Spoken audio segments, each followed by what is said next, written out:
Don't know. Now it works. All right, Thank there you. we go. Good morning, and welcome to everyone who got up this morning. So what I'm going to do is over the next 30 minutes share some of the learnings of the last 20 years of working with startups. First, that's me. I'm Joerg, I'm 44 years old. I'm the CEO of Axel Springer Plug and Play, an early stage accelerator in Berlin.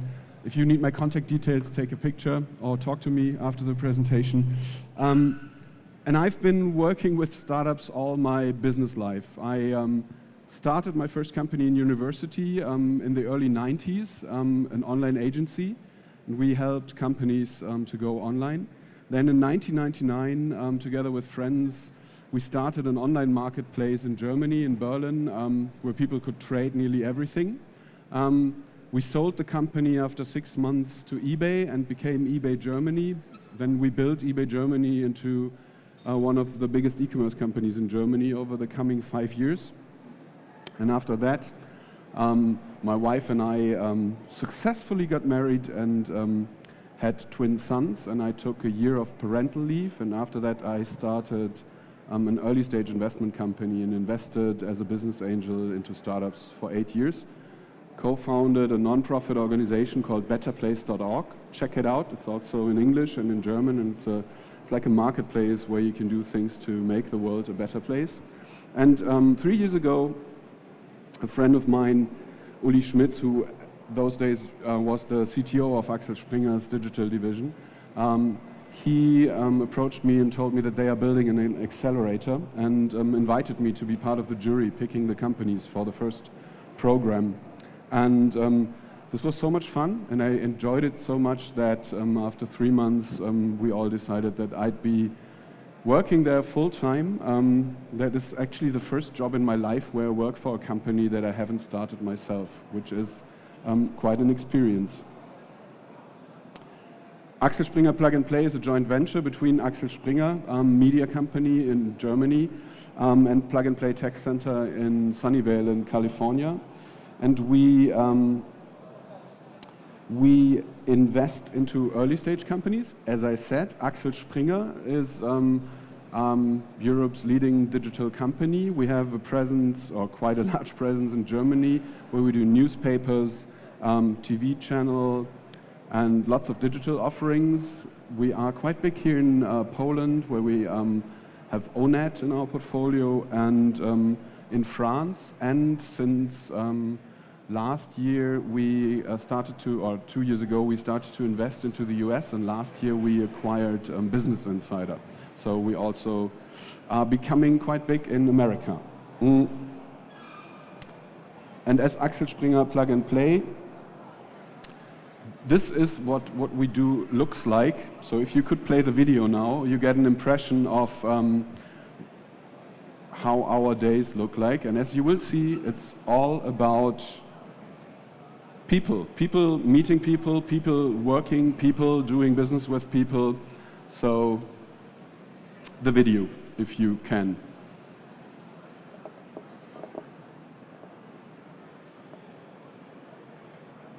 You know, playing videos usually takes these 10 seconds longer that it seems bearable.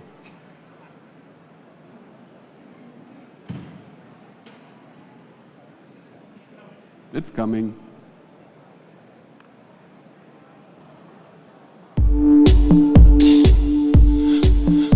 Thank you.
So these were impressions from our last program that ended in April. And as I said, it's although we helped the startups to get a lot of things done, it's a lot about meeting people and connecting, finding shortcuts to get things done faster and to meet investors. So a lot of the people you saw were investors talking to the startups or corporates talking to the startups. This is actually one of the slides that we discuss a lot with all our startups. This is the way we think venture capital works, at least in Germany. And one learning is that the further you go east, the lower the numbers. The further you go west, the higher the numbers. So we think, and this is really important, that when you do pre-seed investment or when you get a pre-seed investment as a founder, or the founder should keep at least 90% of the company so that a venture capital-backed business model makes sense. Usually in the very pre-seed phase, that's where we as an accelerator like to invest. And then comes the seed phase. After the accelerator program, we think that the founding team has to have more than 70% of the shares so that the whole model makes sense for everyone. And then the Series A comes where the valuations go up, the amount of money raised goes up, and we think that the founders should still have more than 50% of the capital. This is just for software startups, not hardware. This is for software startups. This is for digital startups. Yeah, you're right. You're right. I'm only talking about digital software startups. For hardware, this would look totally different. So what we do is we invest at a very early stage, as I said. We want 5% of each company we invest into. We give the 100 days long program. We give the co-working space at Axel Springer Plug and Play. We do lots of workshops. We try to keep it at like a little bit more than one workshop per week, where we try to get people to do the workshops that you usually cannot meet easily as a young startup. So we think we get quite interesting people from Google, Facebook, big players, but also very interesting people from startups and other companies who can share things with you that you usually would not get to learn. We have more than 250 mentors who have started companies and sold them and who like to share their experience and who sometimes also invest as business angels. We give 25,000 euros. We try to create as many synergies with the Axel Springer network and the Plug and Play network. And with our corporate partners, we work, for example, with Accenture, with Ergo and Munich Re, both big insurance companies, where we try and create shortcuts for the startups to work with them. We think we have pragmatic and light term sheets, but you can talk to some of our alumni companies to find out if that's true.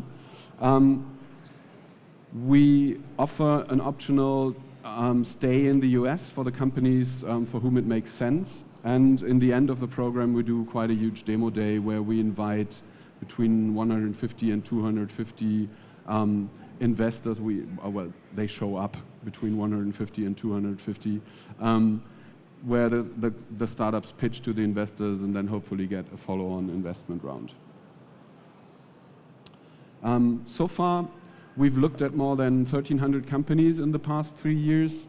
We invited more than 300 companies to our selection days. We've invested into 77 companies. Out of the 77, we had to write off 14. We did 2 exits so far, and we have 63 active investments. And when you look at them, they are clustered, like our whole portfolio is behaving pretty normal as an early stage VC portfolio. We have some superstars, we have some really good working companies, we have some companies that are around and some companies that go out of business. What is important for us is that more than half of the companies we've invested into have been able to raise follow-on financing, which is, we think, good. The average amount of the follow-on rounds, or the valuation of the follow-on rounds after the program, is between 1.5 and 2 million euros after the 100 days. So we also think that this is quite a nice lift in valuation that the companies get that take part in our program. This is a really important question. I don't know how much this applies to startups here in Poland. In Germany, this is a discussion that we have with a lot of companies before they actually join the program, because as a founder, you need to make a decision what kind of company do you want to be. If you want to be a dividend case where you create value within the company but you pay dividends to the shareholders, then you shouldn't talk to venture capitalists. If you want to be a venture case, or if you want to build a company as a venture case, you shouldn't think about becoming profitable too early, because as a venture capital company, you need to grow and grow fast, and none of your investors usually is interested in getting a dividend. And at least in Germany, there are like two schools of companies. There's the German Mittelstand, the small to medium-sized companies all over Germany that have been family-run since generations, who are usually, or some of them are world market leaders in very, very niche topics, and they are totally dividend-oriented. And they find the idea to start a company in order to sell it later absolutely weird. I don't know how people are here in Poland, but I think is a very important decision to make as a founder in the beginning of your company. What kind of company do I want to build? Do I want to build a company that I will keep forever, probably give it to my children to run it, or to my successors, and make it profitable and pay dividends to the shareholders, who usually should include you as a founder? Or is it a company that you're going to build that will grow fast, that gets venture capital investments, and there will be a time where the company and the investors exit the company? And usually, if it's a success, that means either the company is going to be taken public at a stock exchange, or there will be a trade sale where the company is sold to an even bigger company. And I think it's a strategically very, very important decision to discuss within the founder team what kind of company you want to build. I think it's easier to switch from a dividend-oriented company to a venture case company than the other way around. That's usually not possible, because then you would have to do like a management buyout to help your investors to exit, which usually involves quite a lot of capital. Those are the three most important questions that we ask ourselves when we look at companies. So why this, why you, why now? The why this is quite obvious. You look at what is the company actually trying to do, and is it the right thing to do? Why you? This is when you look at the team. Is the team capable of doing this? And the why now is, does it make sense to do this exactly now? Some of the investments that I personally did in the past, the why this was good, the why you was also good, but the timing wasn't right. And with a lot of especially technology-oriented companies, timing is super important, because it's okay to be leading edge, but it can be quite exhausting to be bleeding edge. So you invest all your energy to create the market and to create awareness within the user groups that you are targeting. And then you're quite exhausted when you've done that for 1.5 years, and when then the timing is right, someone just comes by and leapfrogs all your efforts. So the why now is a very important thing to think about when you think about what you actually want to do. Founder teams. I think founder teams are very important. On the top, the picture, it's the last program, the picture was taken at our demo day. It's all the teams of Program 8. On the right, it's all the teams of Program 9. Down there, there's a group of us at a conference trying out virtual reality stuff. And what we look for when we look for teams is, we look for the individuals. So the individual team members have to be excellent in what they do. And the combination of people starting the company together They need to be able what needs to be done, to do what needs to be done to make the company a success. And that usually in the digital field where we invest is there needs to be someone who's really capable of building a product, someone who's capable of building a business, and someone who's capable of building traction. So usually the teams we invest into are at least 3 people, because those are very diverse capabilities. So if you want to start a company, make sure you have these abilities within your team, because you need to be excellent at doing all of this. So it's the combination and also the individuals. These are, when we start the program, we talk about the 3 main concepts of how we think you can run a company.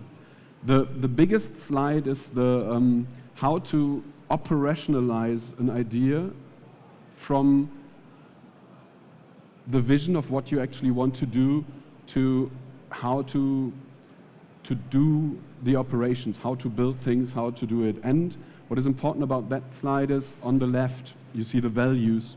And in all the cases where the companies that we invest into have not worked, in the end, it was a values issue within the founders team. And that let the company break apart. So if you start a company, make sure you and your co-founders, this applies to hardware companies as well, make sure that you and your co-founders share the same set of values. So it's not so much about are they good or bad values. You have to make a decision for that individually. You have to make sure that your co-founders share the same set of values, that you get along with each other, that you agree on how to treat each other, how to treat employees, how to treat your customers, and how to do the things that you want to do. And then the vision, of course, is what do you want to do? The mission is how do you want to do it?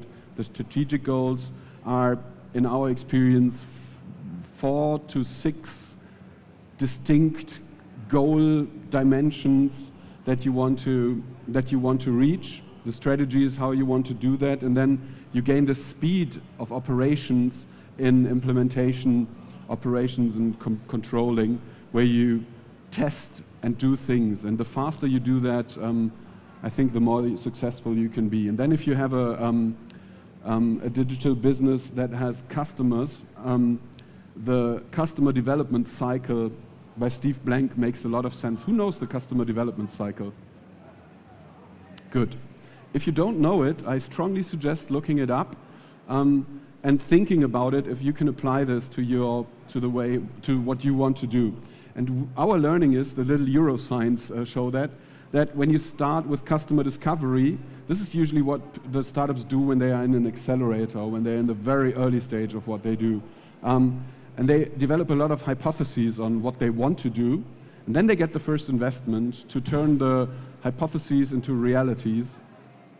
And then they go to the next stage, and this is the customer validation phase. And when they can show that they really have a product that has a market, then they have to show this is how we think our traction engine works, and our conversion engine works, and our business model works.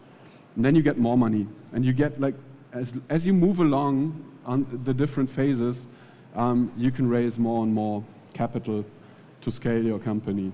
And then the lean canvas, you probably all know it.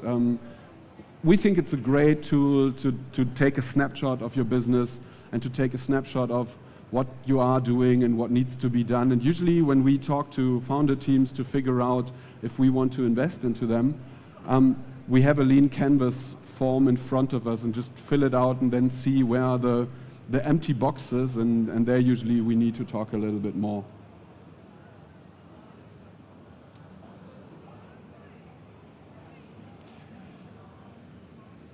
This is basically what we do. We try to create this impossible balance between getting things done for the companies, where they have the space, the room, the time to really get something done, which can be quite intense if you try to code in a room full of 40 people who are involved in talking to each other. So you really, really need some space to focus on working. Learning, it's the workshops, the mentors, the networks, the experts we continuously try to create opportunities to share experience and to learn something. And then the opportunities, and that's something if you ever consider selecting an accelerator or a network where you want to have like a phase of your company in, you should look for what kind of opportunities can they create for you. Is this relevant for what you want to do? Can you meet companies there that can help you find shortcuts? Can they provide you with contacts to the right investors? And I think the triangle is if you ever consider joining an accelerator program or an incubator or a co-working space, I would look for how can they help me in these dimensions. And of course, we think we are pretty good at those 3 dimensions. Sometimes we are a little bit weak on the getting things done side because there are too many opportunities that we provide. Yeah. So usually during the programs, and as I said, we are in program 9 right now, we also see some patterns there. One pattern is that in the beginning, everyone is super eager to meet the corporates, to meet the visitors who come, to meet the investors. After week 3 or 4, the companies start to complain that it's a little bit too many visitors, too many pitching opportunities, and it's really, really funny. And then, as I said, it's about getting things done and launching things. So we try to encourage all the companies that are with us to launch as soon as possible and launch something that might be a little bit rough, but there's nothing better than to learn from people using your product. This goes for digital businesses. I wouldn't recommend this if you are developing medicine, for example. That might not be the right approach. But for digital business models, that makes total sense. Start and do things, roll out things, ship something, and then learn from real data. Lean. There are so many concepts of how to run a lean startup. I don't care which one you think is the right one. I just think it's important to have very lean operations, to have lean processes, and to have a process that enables you to ship things very, very early, very soon, very fast, and adjust very, very quickly.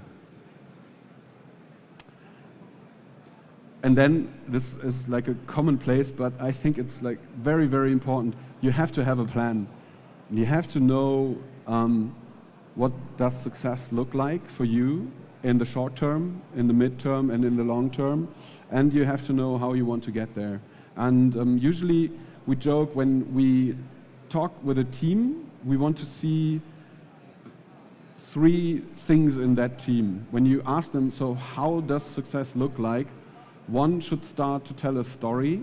Another person should start to open an Excel spreadsheet and show some numbers and conversions. And the third person should start to paint a picture and design something that people can use. So you have to have a plan. I personally think that as an early stage startup, you should have a plan that is very clear for the next quarter, clear for the year, and then gets a little bit more blurry when you look into the future. And the perfect plan is a plan that you can adjust while you execute it. So it has to be a dynamic plan where you can match your plan with the reality. And that's another very important topic, quantifying things. We think that quantifying numbers are a lot easier to discuss than stories or pictures. So if you can turn something into data, it's very helpful for execution. And we think that a plan equals hope. So you make a plan and you hope your plan comes true. If you get test results by implementing your plan, you have data, and with data you can work very well. You just see if I do this banner or this button in blue, it has a 10% higher click rate than the red button, so let's do blue buttons. And if you implement this in the way you do things, I think this is very important. And if you have this quantification culture in your organization, that can be really, really, really helpful to be fast. At the same time, make sure that you keep your soul and that you don't turn into a pure numbers game. But I think you have to be both. You have to be like a very cold, numbers-driven, conversion-driven business and have a really clear vision what you want to do. Then a great team. I think I mentioned that we totally believe in great teams. This is about the team when you start to hire people. And in Germany, I don't know how it is here in Poland.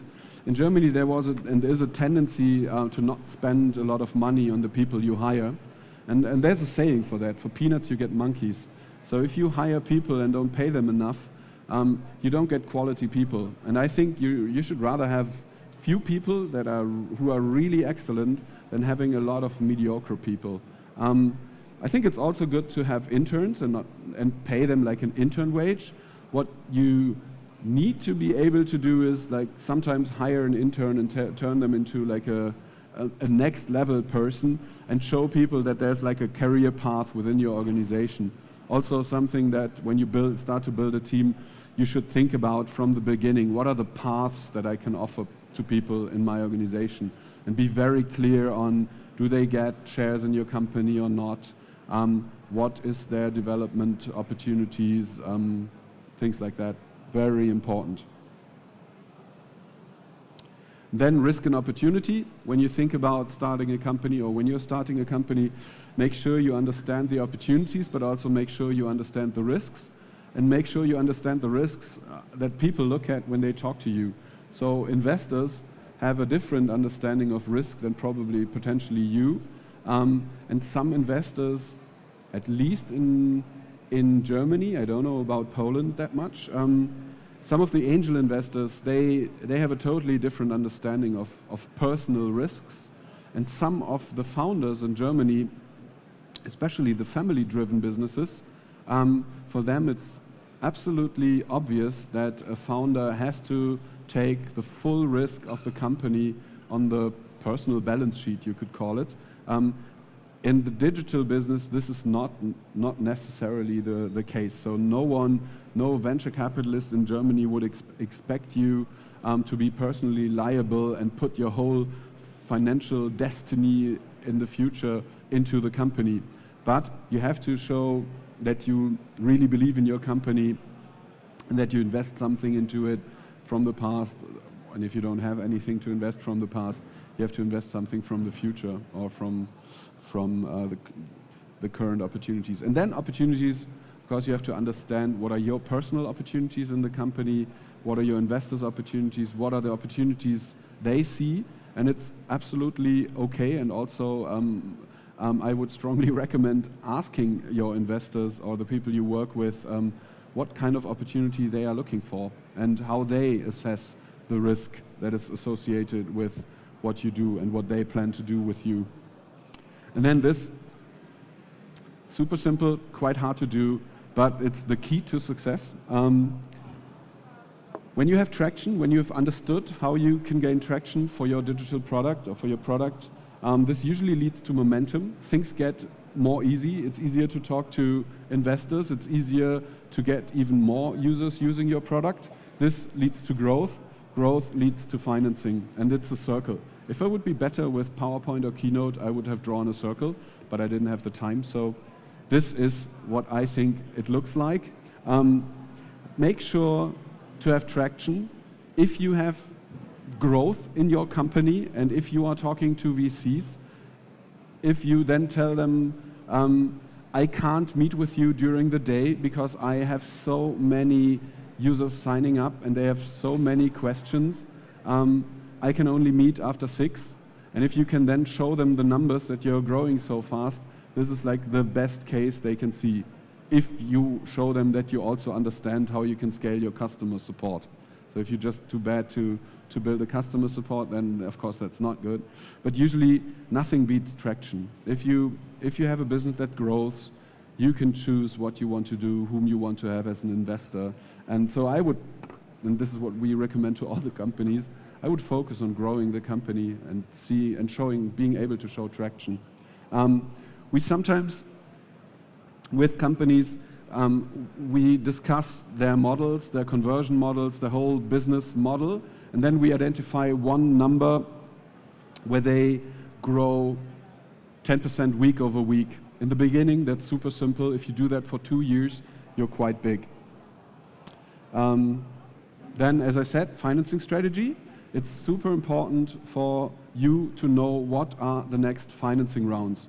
And if you are doing like an A round now, you should already have an idea what your B and C rounds will look like and how you plan to provide exit opportunities to your shareholders. This also an important topic. With some founders, they have reality distortion fields. They are already in the world they want to create for all of us to move into. So I think some of the unicorns that exist, they exist because the founders have a very different understanding of this world. And it's difficult to spot them if you do not allow yourself to like move into their world.